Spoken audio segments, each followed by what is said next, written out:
Hello everyone, it's Shane Kanto, your Wasteland reviewer, and I'm here to review All Together Now. And this is from director Brett Haley, and I'm a huge fan of Brett Haley's. I really love The Hero starring Sam Elliott. I love Hearts Beat Loud, and with Kiersey Clemens and Nick Offerman. I absolutely love the passion for music and the characters in that film. And I come to expect that from Brett Haley, and he had I believe it was a Netflix film that came out either earlier this year or last year that I enjoyed, but didn't love, and All Together Now kind of falls in that specifically, and tells the story of a young woman who's homeless, and her mom is an alcoholic, and she's trying to get into Carnegie Mellon for music, and her dealing with loss in her life, the homelessness, piecing things together, whether it's having ESL sessions at like a church, which the film opens up with her teaching this group of older Asian women how to sing and dance, and that really captures the charm of this film, and I absolutely love that intro. Like, I was hooked. And you see her day to day of working at a retirement home where she has a sassy friend, Carol Burnett, which she was a great addition to this film. And she was funny.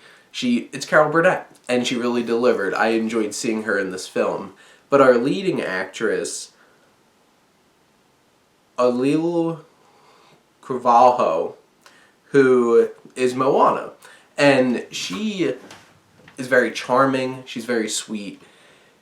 She really carries the emotional weight of this film because there's a lot of sad moments in this film.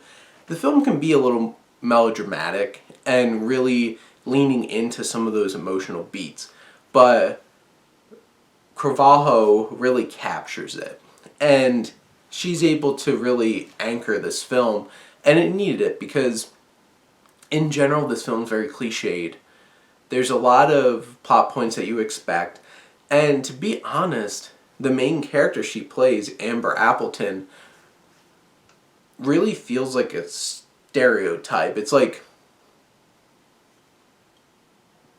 besides stubbornness to make her do the right thing, there really aren't any flaws to her character, and she feels like this like perfect young woman that somehow is making it and pulling things off despite all of these things that are happening in her life. And the film can feel a little overly simplified, but the thing is, the film has a lot of heart and charm and that music at the core that really gives it some spirit, and you expect that from a Brett Haley film. I just wish that the characters were a little more interesting, had a little more depth.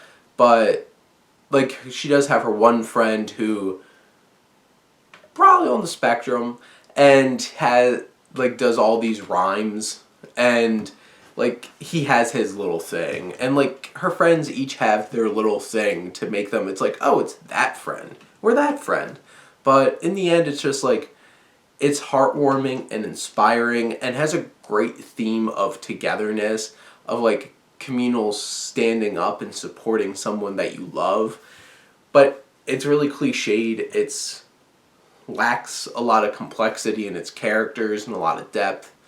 But in the end, I had a nice time with it. I enjoyed it. It's definitely not my favorite Brett Haley film, and his two entries on Netflix are definitely some of his weaker pieces of film, but I still enjoy his work, and this film wouldn't have the same charm to it if it wasn't for him and our leading actress. So I give both of them a lot of credit and bringing the music into this situation, because I felt like it was meaningful and gave this otherwise pretty standard and straightforward little film a little extra to make it stand out a bit.